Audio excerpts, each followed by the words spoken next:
Broadcasting live from Governor's Cigar and Pipe in Monroe's historic Garden District and hosted by the radio people's Griffin Scott.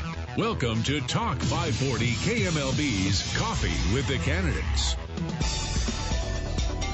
Hey, good morning and welcome to Coffee with the Candidates. We are in the heart of Monroe's historic Garden District today, kicking off what is going to be a three-part series, Coffee with the Candidates. Today we're going to spend some time with two Monroe City Council candidates, and then over the next, the following two Fridays, we are going to be enjoying some time with all the mayoral candidates. We're going to kick things off with someone who's very familiar to Talk 540 listeners. He has his own show on 540.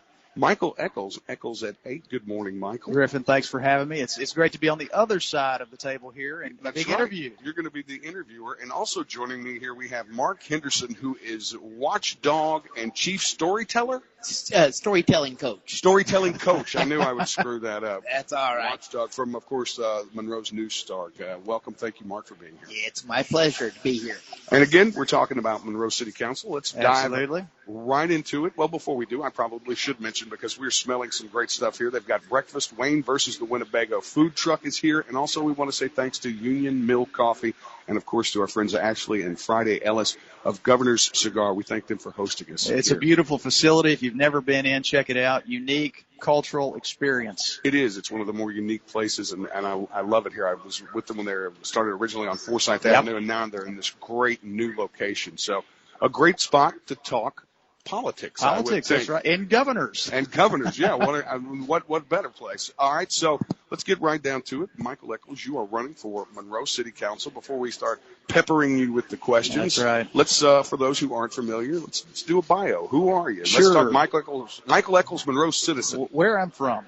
Born and raised in Northeast Louisiana. Lived in Monroe for over 20 years now.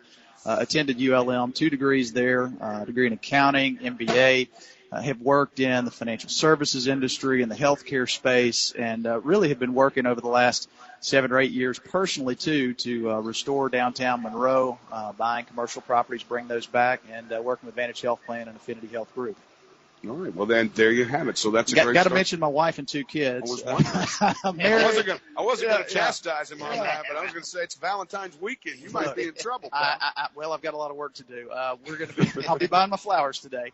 But married to Christy, who's an architect, 2 beautiful daughters, Amelia and Everly, 1 and 4, go to school here in town, and just great kids. And I'm a great and lucky family man to have these women in my life. Oh, well, now that I say he redeemed himself. What do you think, Mark? Well, I think that's really up to his wife. That's right. I'll 2 dozen flowers today. There you go. All right. Well, we prepared a list of subjects that we were going to talk to you. And after our conversation, we're going to talk to Jay Marx, who's vying for the same city council seat that you are. The first one we're going to talk about public safety. And, of course, unfortunately, I'm sure you've seen it. Many of our listeners have seen the stories about how Monroe ranks in terms of dangerous cities in Louisiana. Statistics, yeah. Crime statistics overall. So if Michael Echols is our next Monroe City Councilman, how are you going to address that? I want to go back to some of the things that I've worked on in the past. I've never held political office, so this is a segue for me to try to improve my community in a different way. But I've worked in a lot of nonprofit organizations while I've been working in my professional life. One of those, when I was president of the Garden District Neighborhood Alliance, we formed some partnerships with local police departments, both the sheriff's office and the city of Monroe, working with folks like Quentin Holmes and working with Sheriff Jay Russell to do Neighborhood Watch. That was a very, very effective program where the neighbors actually became involved in the problem and tried to fix the problem. And so we did that for several years and saw some impact. But I think that, we as a city are going to have to do more in the way of task force, working on a collaborative basis with the sheriff and the city. But citizens need to be involved, too. The second thing that I think is important, especially as we grow our neighborhoods and build new houses, but we need to increase the opportunities for lighting. Potentially doing lighting districts. Bright white light creates a safer environment. And statistically, you see when you have more well-lit environments that crime numbers go down. So that's something else I think we could work on throughout District 1. Mark Henderson from the News Star, you have a follow-up.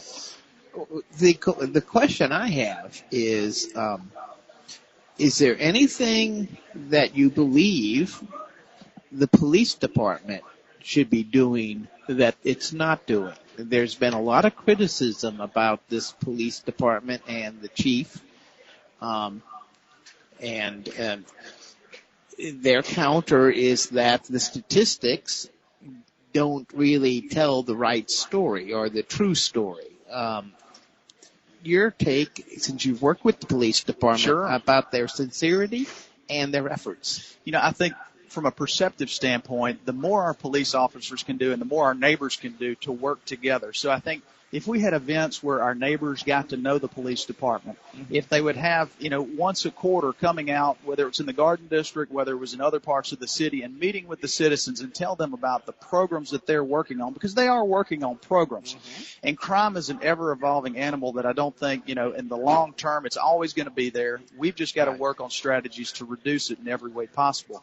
But I think that personal touch and getting to know our police officers will give our citizens a sense of pride and place and want to be involved and want to do those neighborhood watches and be a little bit more vigilant when they see problems.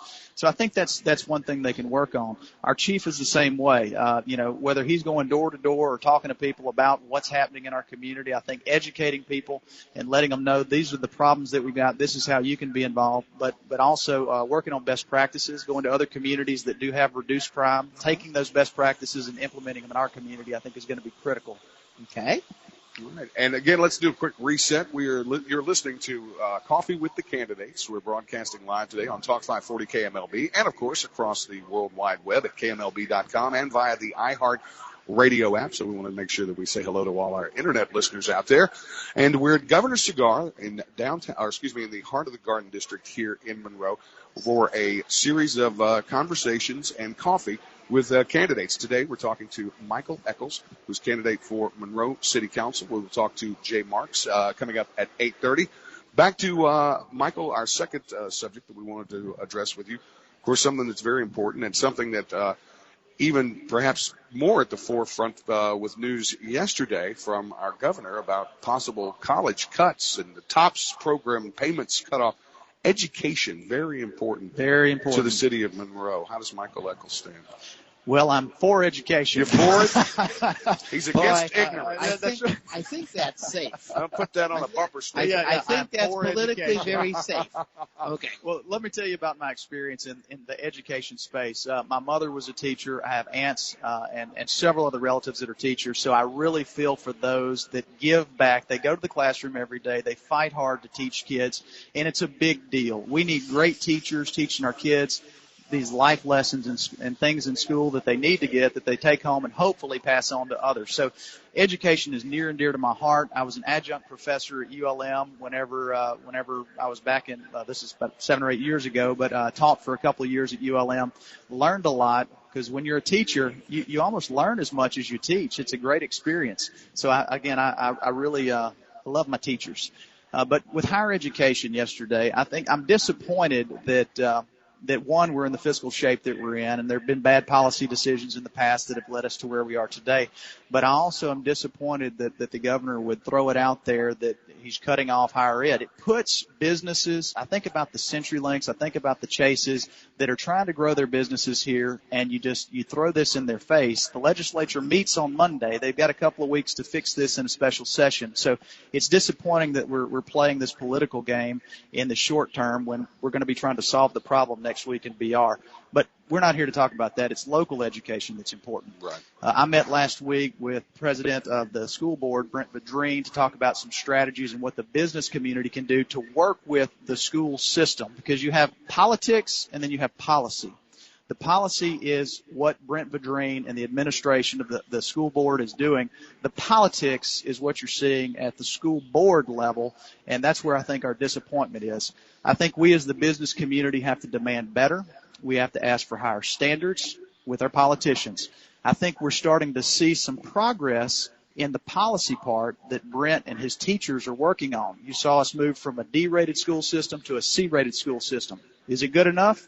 No. Do we need to do better? Absolutely. I think, we need to strive for an A+ when it comes to our school systems. And if we're going to be successful as a community, I'll work from the council level to work on policies that would improve that environment. Mark. But the politics, deflect or detract from what happens in the classroom. Absolutely. And we're seeing the same sort of animosity on the city council as well as the school board. How do we change the dynamics of the politics? Elect new people. That is the easiest way to fix these problems. We can't continue to repeat the politics of the past. We've got to change the future with new ideas. And that's where I think I bring a little bit different vision to the table, a fresh approach to things. I'm disappointed in our city council with the shenanigans that are going on there. I'm disappointed in the school board. I'm hoping that our business community can create an impact and influence those decisions. But the biggest person that can influence it is the voter, who will go out and bring in new elected leaders. All right, that's a great answer. And we're going to move on now. Talk 540 KMLB. This is Coffee with the Candidates. We are, of course, at Governor's Cigar. I'm Griffin Scott, joined by Mark Henderson from the News Star, and we're visiting right now with Michael Echols, candidate from Monroe City Council. Drinking espresso. And you're having an espresso. How is that? Man, if this doesn't light you up, I don't know what will. Citrus espresso. Citrus espresso. Governors, I didn't realize they had citrus espresso. Is it espresso or espresso? Because I actually saw a news story where a guy got into a fight with someone, and gunshots were involved over the use of espresso instead of espresso. If That's I have true story. one more, it's going to be espresso, because I won't be able to pronounce the word. I'll be saying it so fast. That is a good opportunity to say thank you to the fine folks at Union Mill Coffee. They're here today serving up some delicious morning Joe. Thank you also to Wayne versus the Winnebago. They are serving up. I'm kind of sad that I'm talking over here because I'm getting hungry. Omelets coming off the line right now. Did you have some of that, Mark, before we got started? Not yet. Again, this is a casual conversation. We're talking with, having coffee with the candidates. We'll be here today and next Friday. We're going to visit with Dr. Ray Armstrong and Holly Dixon, and then incumbent Mayor Jamie Mayo and Tremonte Gordon. We're going to talk with them on our final Friday here. Breakfast just arrived. Breakfast this is breakfast at the There's the an table. insanely delicious looking waffle, but you can't talk with my mouth full. That's there. right. All right, so we've talked, of course, about public safety. We've talked about education. Next subject that we wanted to address with you would be public works. We all drove here, most of us today. Roads. And so we know that our roads, and also let's talk a little bit about beautification and public works, garbage pickup, that sort of thing.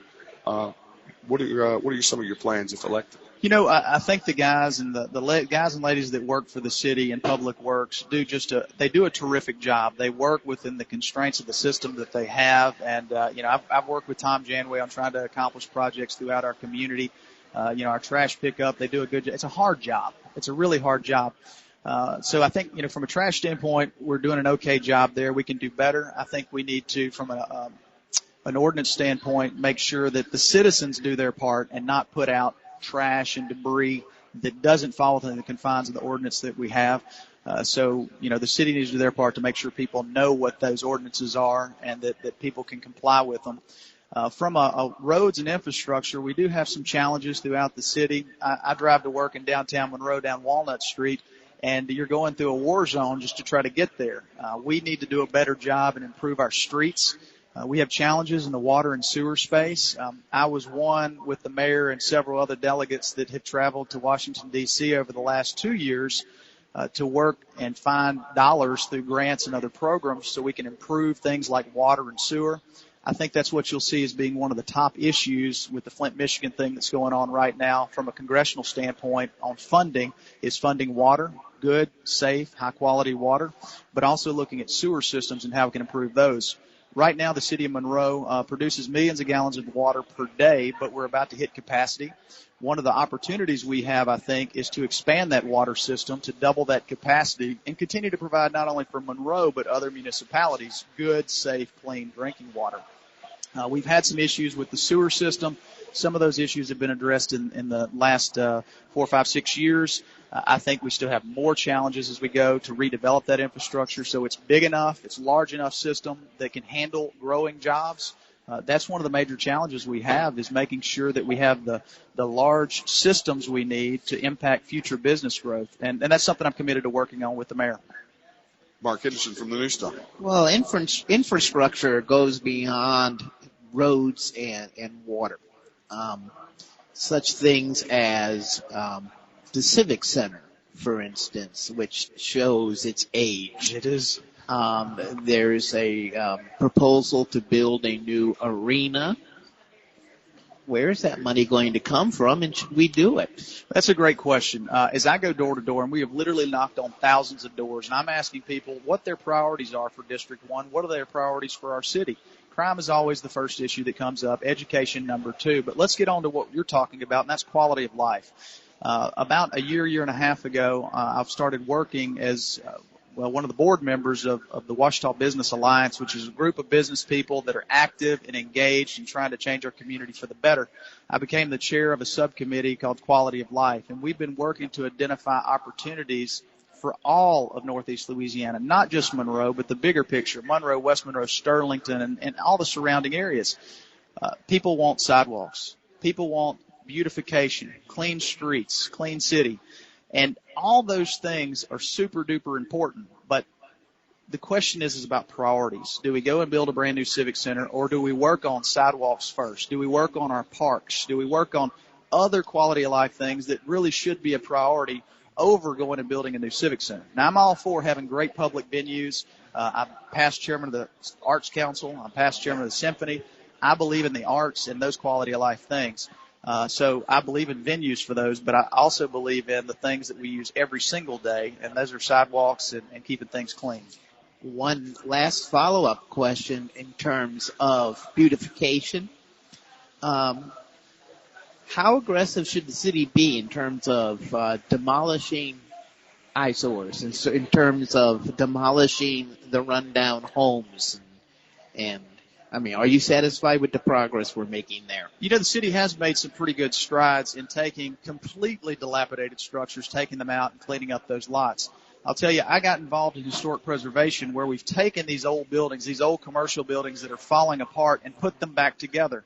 The exact same strategy could be applied by incentivizing businesses or contractors to come in and restore some of these older homes that they're tearing down and get people living there. You're planting a seed to regrow a neighborhood, and that's what we need to be focused on. We need to be focused on affordable housing. We need to be focused on beautifying our neighborhoods and creating a great place for people to live. Do I think the strategies could be more aggressive with the demolishing? Absolutely. I think we could find strategies that work where businesses are incentivized and people are incentivized to fix stuff, but the things that are beyond repair, take those down and keep it clean so people feel safe in their neighborhoods and they're not obligated to look to a structure that's falling down.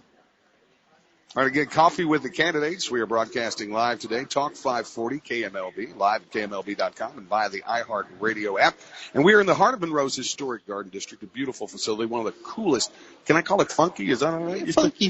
I think it's got a really funky vibe. It's kind of a cool jazz, smooth feel to it. It's got that, you know. Hey, let's plan that for next show. A jazz trio. The jazz trio. Wanted to say thank you to Wayne versus the Winnebago and also to Union Milk Coffee and particularly to, in fact, let's take a moment to send some well wishes out. Friday Ellis ailing a little bit and couldn't even be here today. But he's on social media posting. So he is. Friday, we see you. We know you're here with us electronically. So I know he's listening. Thank you, Friday and Ashley. All right, and final subject that we again prepared 4 different subjects that we wanted to talk about with Michael Echols, and at the bottom of the hour, we're going to take a break and come back with Jay Marx and talk about some of the same things. Final one, this is one, and it's good to talk about Friday because Friday Ellis, small businessman. Absolutely. Right here. Representative, you've got the Wayne versus the Winnebago. You've got Union Milk Coffee, all small businesses. Some other great examples, Tipitina's Co-op, the Flying Tiger Brewery. Small businesses are very important. Do you have any specific plans if you're elected to the Monroe City Council to address the needs of small businesses? Well, the very first thing, and this is something we've been doing all along, when we go door to door, when we talk to people in the business district, whether they're in District 1 or any other district within the city, we're talking about their needs as businesses. And I think about people like Friday. I think about folks that are preparing our food today and the coffee. These folks need help. They need a good quality of life, a good business environment, so people will come here and stay here. And if we do a good job of building a great place to live as a city and as a community, these people will thrive. Now, there's certain things, I think, from an incentive standpoint that we could look at. We could look at more business-friendly ordinances. several strategies from ordinance and city council level, but basically talking to these guys, finding out what their needs are, working on workforce development, obviously focusing on education so they have a good workforce that they can pull from, working with our community colleges on training programs. I've worked with the chancellor there at Delta. I've worked with Nick Bruno at ULM and the other educational institutions. We got a lot of opportunities to plug people in. I think we just got to do a better job as elected officials of communicating and bridging that gap between the business community and those that have the resources to help them. Coffee with the candidates. We're talking about small businesses. Mark Henderson from the News Star. Well, when it comes to small business, capitalization is an issue. Absolutely. And the governor in the past, not so much for small business, but for large corporations, has done a lot of tax incentive programs. Mm-hmm. I guess my question is there any role in a local government in terms, I know the mayor does occasionally hand out certain pockets of money. Right. What role should the local government play in terms of helping small business financially get their footing? Right. Well, one, I think, you talked about the mayor and the Economic Development Fund, which I think is a great tool as long as with those dollars that we invest that there's some requirements and things that are met. So it's just not a handout and you have no return. So we need responsibility in government where, if you're going to get X amount of dollars, you got to create X amount of jobs and they have to stick around for a while.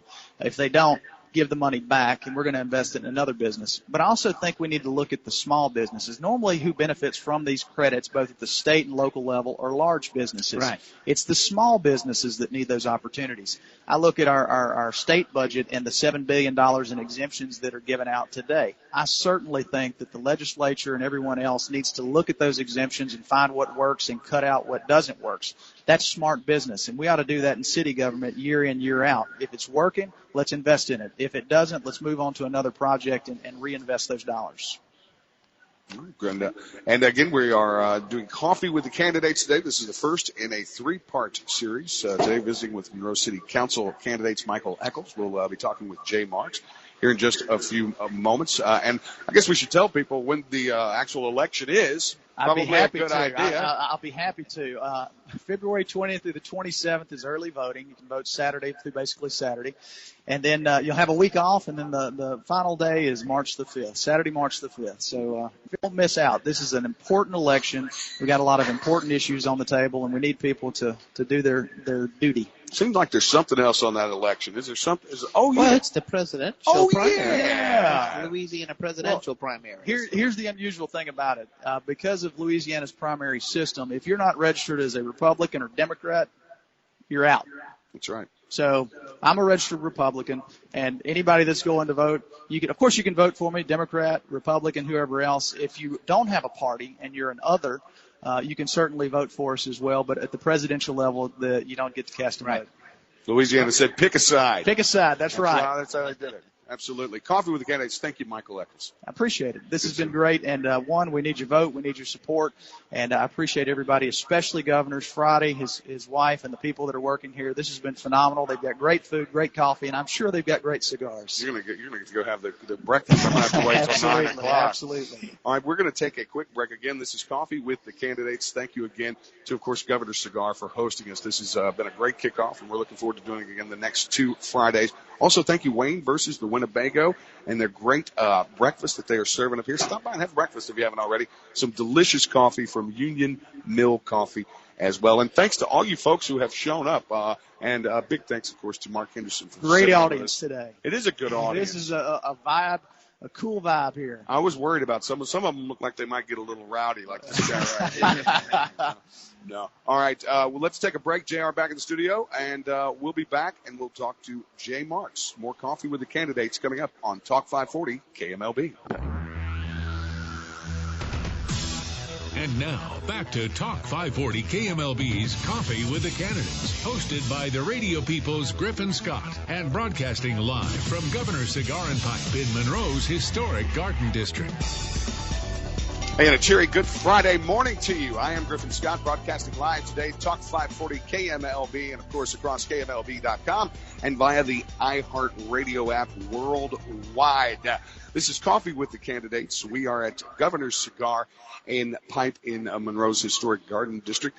We spoke the first top of the hour with Michael Echols, candidate for Monroe City Council, and we're going to spend the last part of this hour with Jay Marx, also candidate for Monroe City Council. Good morning, sir. Good morning, and thank you for having this, and thanks to Governors for putting this on and the radio people. This is going to be fun. I've been looking forward to it. Also joined here by Mark Henderson, who is a watchdog and storyteller coach. You got it that time. That's it. Mark Henderson with the News Star. Thank you to the News Star. Thanks to all the media who have shown up here today, and thank you specifically to Mark for sitting in and backstopping me with this conversation. So we talked about the subjects. We're going to cover the same subjects with you, Mr. Marx. But first, let's, for the folks who don't know, maybe just tuning in, let's give them a little bio. Who is J. Marx, Monroe citizen? Well, J. Marx, Monroe citizen, is a product of a German immigrant that came to Monroe in 1890 and started a company called Southern Hardware. And for 123 years, that business was here and would be here, quite frankly, if my children had decided to stay here. But they moved to Atlanta and both have professional careers. I'm also have 35 years experience as a certified public accountant and have served 8.5 years on the city council, 2.5 as chairman. My wife is from New Orleans, and we have been here since 1970. Well, I guess they're going to stick around then. Probably sounds like, Mark, 46 years. All right, well, let's jump right into it. Of course, we gave you a list of subjects that, and if we have an opportunity, I should note real quick, if we have an opportunity, we're going to go to our Facebook page, search Coffee with the Candidates on Facebook, and pull a question from that's been submitted by someone. We actually didn't have enough time in the first hour, but maybe we will this time. Maybe not, though. Let's go right to it. Public safety, Monroe, and crime statistics. We all know that there are various. I've seen articles, of course, that list Monroe as one of the more dangerous cities in the Bayou State. Right. If you are elected to the city council, you can turn mine up. What are your plans? Well, first of all, you have to look at the statistics and where they come from. Right. The last statistics I looked at came from the FBI, and those statistics are remarkably different from the statistics that others have seen. The statistics I saw went back 30 years, and you will see peaks and valleys in crime. But the FBI shows there's actually been a reduction in crime over that 30-year period. Now, that doesn't mean that there haven't been some peaks. And I know back somewhere in my second term, we had a rash of burglaries on the north side of Monroe. And one citizen called, and within 24 hours, we had 15 policemen at St. Paul's and about 150, 200 people there, where the police reacted, explained what to do to protect, to watch, and watching is so important. And we had more patrols. Part of this is up to the citizens to be aware. When I see people leave stuff in their cars, that is an invitation for crime. So where there is need for improvement, it's both the police and the citizens' responsibility to do that. I know as I served before, anytime I got a call, we took care of it, from speeding to whatever. I was visiting with a gentleman the other day who was talking about speeding on Valencia. Well, if they don't call the police or they don't call the councilman to react, we can't temporarily stop it. But it goes back to citizens having to do their part to make government work properly, too. We'll go to Mark Henderson for the follow-up. How do you motivate people? They sit in their passive and they expect the police to do it. How do you convince people that they should pick up and take their role. Years ago, Mark, we had neighborhood watches throughout, and you can have meetings within districts to do this. Convincing people to accept responsibility is the most difficult part. And it's not a one-sided thing. It takes a community to make it happen. If you see your best friend going 60 miles an hour in a 30-mile zone, you're obligated to go to that person and say, somebody may get killed, and how are you going to feel about this? And especially in areas where children are.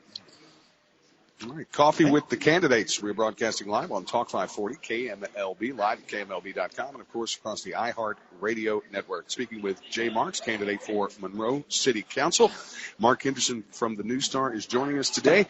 And our next subject that we would like to address with you would be education. I'm sure you saw the governor's address yesterday and talked about colleges, but let's talk about, let's kind of toss out a broad-based question here, because education obviously very important from the elementary schools of Monroe on up to ULM.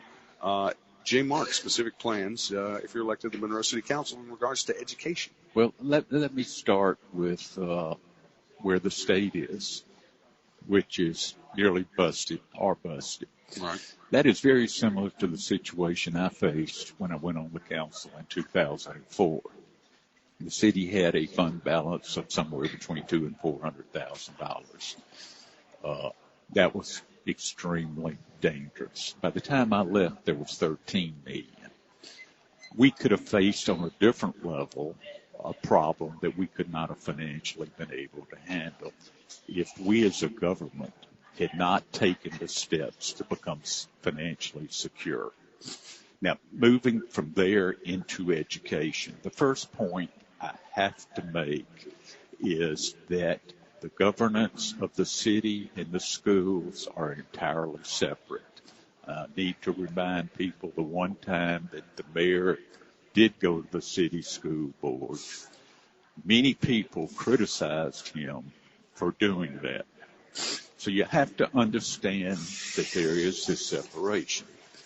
Now, having said that, through relationships, when the issue with Neville and the renovation of Neville came up, there was a line from a political side to the Neville supporters, and we ultimately were able to get that renovation started and moving.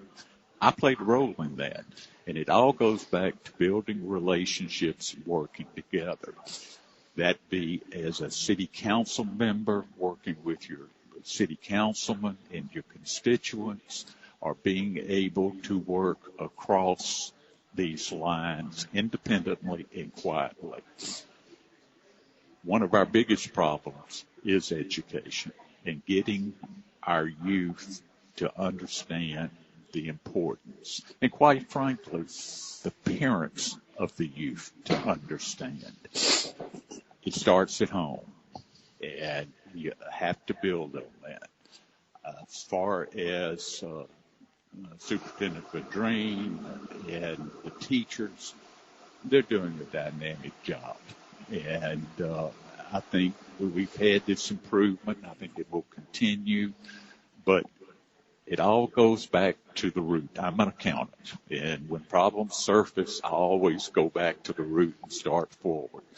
The root is at home and how we raise our children and how we teach them the importance of an education. Now, an education may or may not be a college degree, but an education is very important.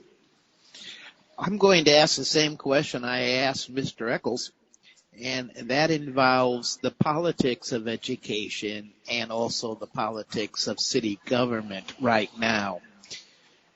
The efforts of the teachers are being detracted to some degree by the politics of the Monroe City School Board, which seems extremely divisive right now. We're seeing the same kind of divisiveness in the Monroe City Council.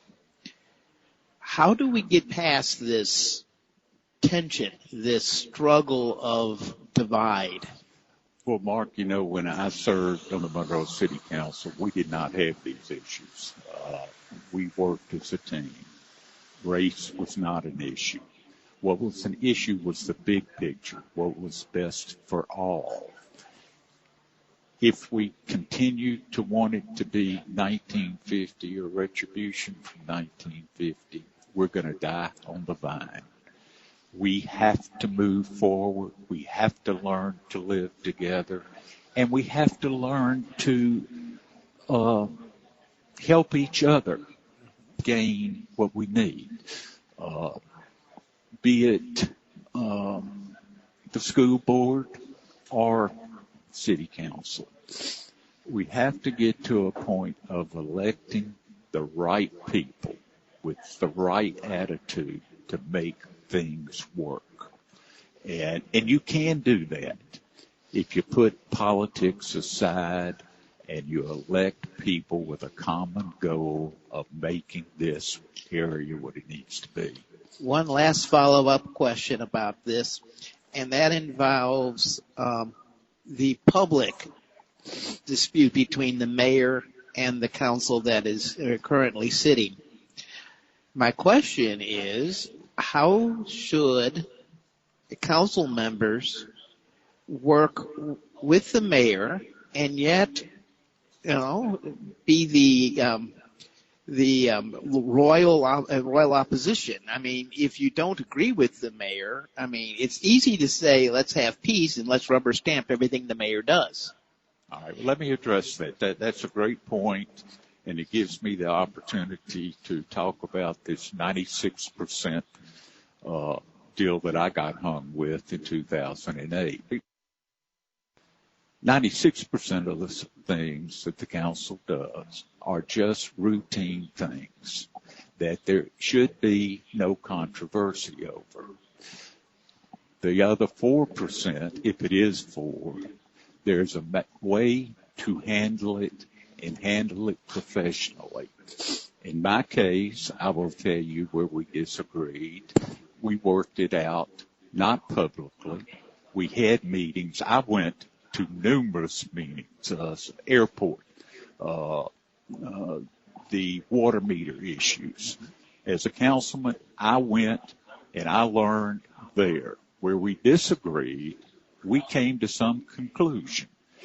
We had a disagreement on who to give the water meters to. Well, because of my industrial background, I knew a little bit about water meters, and I was able to ascertain which company was the best and why it was the best. Now, did I agree with the mayor? Yeah, but I did my homework before I agreed with the mayor. Mm-hmm. And this is what's important, is how you go about looking at this. If people want to criticize me for the airport or the water meters or whatever because the mayor and I agreed, okay, I have to take that on the shoulders. I think they were wise decisions. Okay. Thank you. And that is a great segue, actually. We're talking about water meters. This is Coffee with the Candidates on Talk 540 KMLB. We're visiting with Monroe City Council candidate Jay Marx. And that was our next subject, Mr. Marx. We're talking about public works, and that covers a wide variety from streets to beautification to streets beautification and a variety of topics. Yeah. So let's talk, Jay Marx, your platform, where public works are concerned. Right. Let's start with water. Okay. Because I read all this about water. Water, there it's top of mind, big time. Okay, great topic. Monroe has no issues with water. Occasionally you will get a report that something is slightly out of line. Monroe has no problem, all right? It's the outlying areas. Right. All right, and the outlying areas do buy water from Monroe, but they also mix it with well water or other sources of water. That's where the problems have come in. They have not come in from what we produce. Now, however, if the council the last time they passed a budget had have cut that $300,000 out of the water distribution, you could have had problems. And, this is what people have to understand. And having been on the inside, I have the insight into a great deal of this. Now, I may have to rely on other people to help me along. I made reference to my industrial background. That doesn't make me an expert, but it gives me enough knowledge to know where to go to get the answer. Yeah. Broadcasting live, Talk 540 KMLB, Coffee with the Candidates, and we're at Governor's Cigar in Monroe's Historic Garden District, and I'll turn things over now to my colleague Mark Henderson from the News Star for a follow-up. Well, when it comes to infrastructure, I guess I'll go back to the same question again that I asked Mr. Echols, and that is priorities about infrastructure. I mean, you have some buildings that are in terrible disrepair at the zoo. You have buildings that are showing their age at the Civic Center. Obviously, the money is, limited. How do you set priorities, and what's your position on a new arena? All right, well, first of all, let me address infrastructure. Back in the late 90s, there was a road tax passed strictly for roads. When Melvin Brambin became mayor, and by the way, I worked on the transition team for the mayor, it became an infrastructure tax. And there is a group that is representative of the mayor, the council, and others that serve on that committee. They have a master plan that they follow, and primarily this is 25% of that is dedicated back to the roads for overlays, but the rest is solving the problems dealing with the sewer and the consent decree. Some of that, with that part of it, could have been handled if this current council had continued on with what the previous council had done with increasing the rates of the sewer and the water. Nobody likes increases, but it had been 17 years. And if you want to improve your infrastructure, and if you want to get out from under the consent decree, you have to do some of this. And I don't think any of us can say that we buy anything today at the same price that we did 17 years ago. Right. Now, you want to talk about the zoo and whatever. You absolutely you have to set priorities, and which priorities come first. The zoo is important to a segment of this community. Money has been sent to the zoo. There was a time where you had special revenue funds where you could take money out of the general fund at the end of the year, and we did that. We did it with the zoo. We did it with economic development. We did it with the Chenault Golf Course. Unfortunately, the Governmental Accounting Standard Board has changed those rules, and you can't do it. So now it becomes general fund cost or enterprise fund cost, and it makes it a little bit more difficult.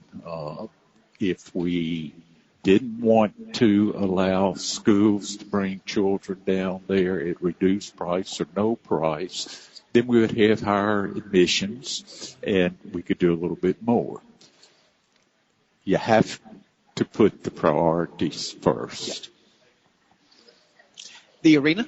The arena, I still have mixed emotions as to what is the best answer to that. Okay. All right. And can I just add one more thing to that, and that is I want to see a train back at the zoo. You guys missed a train at the zoo? I love that train. I remember when my kids were young in the train and the boats. The boats are still there? Yes, but they had to be reworked. Yeah. And there was a group working on the trains. And if I can tell you, I can give you all an update on it. Okay. The city has authorized the purchase of new boats, and the Louisiana Purchase Gardens Zoological Society is getting ready to kick off a capital campaign toward the return of a train. Yes. It's just now getting started, And that's all I know. And I didn't want to get over. As you mentioned that, I went to Kansas City to meet with Kansas City Southern chairman and officials years ago. And they were actually trying to help us figure out how to do that. Yeah. I just love the trade. I had to do that for my own personal. I did, and I'm a big fan of the zoo. Again, this is Coffee with the Candidates. This is our inaugural broadcast. We're going to be here next Friday and the following Friday with Monroe mayoral candidates, and we're looking forward to that. We visited with Michael Echols at the top of the hour, and now we are talking with Jay Marx. They're both vying for Monroe City Council, and we provided both candidates with a list of subjects that we're going to cover today. We want to, I'm Griffin Scott, by the way, broadcasting alongside my colleague Mark Henderson from the News Star. Our final subject, Mr. Marx, has to do with something that's actually very near and dear to our hosts here today, because they are, in fact, small business people here at Governor's Cigar. And, of course, we've been represented by Union Mill Coffee here today, Wayne versus the Winnebago, a food truck. We also mentioned Flying Tigers Brewery, Tipitina's Music Cooperative. Small businesses, very, very important. If Jay Marx is on to the Monroe City Council and sworn in next term, what are your plans specifically related to small businesses? Well, I came out of a small business where Southern Hardware may not have been classified as a small business. We also started the poolside shop from nothing. It built it. Small businesses are dear to my heart. Given a choice of buying from a national chain or a small business, I'm going to buy from a small business. I saw one of the questions that was out on Facebook dealing with waiving of fees and maybe rebates. Well, there are unintended consequences to some things, and the first step in doing so is to see whether we could legally do it. There are many things municipalities cannot waive. They have to charge. So we'd have to start with legal. And then when we get to the rebate question, rebate what? We've seen tax credits at the state level. We have seen, according to the information I read, that it ended up costing more than it produced. Yes. We are a capitalistic society. You start, you take the gamble. We certainly want to help, but without breaking any laws. How does small business get up off their feet with capitalization? And what role can the city provide, if any? Capital generally comes from personal savings and banks. I think the city may be limited as to what, and this may not be what people want to hear, may be limited to what we can do. You have to remember, we have a charter that was approved by the people that says what the mayor can do, what the council can do, and what we can do jointly. Where we do and can help do some things, we've got to make sure that it is a path that we can do. The charter. We haven't talked about the charter. You just mentioned it. How often is the charter reviewed, and how should it be reviewed on a regular basis for changes? There's no simple answer to that. I would suggest once you open that can, you may want to put that top back on it. It has worked so successfully for so many years. Do you really want to change it? All right. That charter wasn't written in a day, and maybe y'all don't remember. The first time it was presented to the voters, it failed. And Hugh McDonald and Gene Tarver and a lot of other great people went back to the well and wrote a charter that has worked so well. All right. Thank you to Jay Marks. Thank you also to Michael Echols. Want to remind everyone, early voting starts February 20th. February 20th. The election day, of course, is on March the 5th. This has been Coffee with the Candidates. I want to say thank you to Mark Henderson, storytelling coach and chief watchdog. That wasn't it. I did it backwards. Close. It was close from the News Star. Thank you again to Michael Echols and Jay Marks. Good luck to both of you gentlemen on March the 5th. Remember, we will be back here next Friday. We're going to talk to Monroe's mayoral candidates. And then the following Friday, again, we will be back to talk to all four of the Monroe mayoral candidates, 2 next Friday and 2 the following Friday. Thank you very much to our friends here at Governor's Cigar. Thank you, Wayne versus the Winnebago and their food truck. And, of course, thank you for listening to Talk 540 KMLB.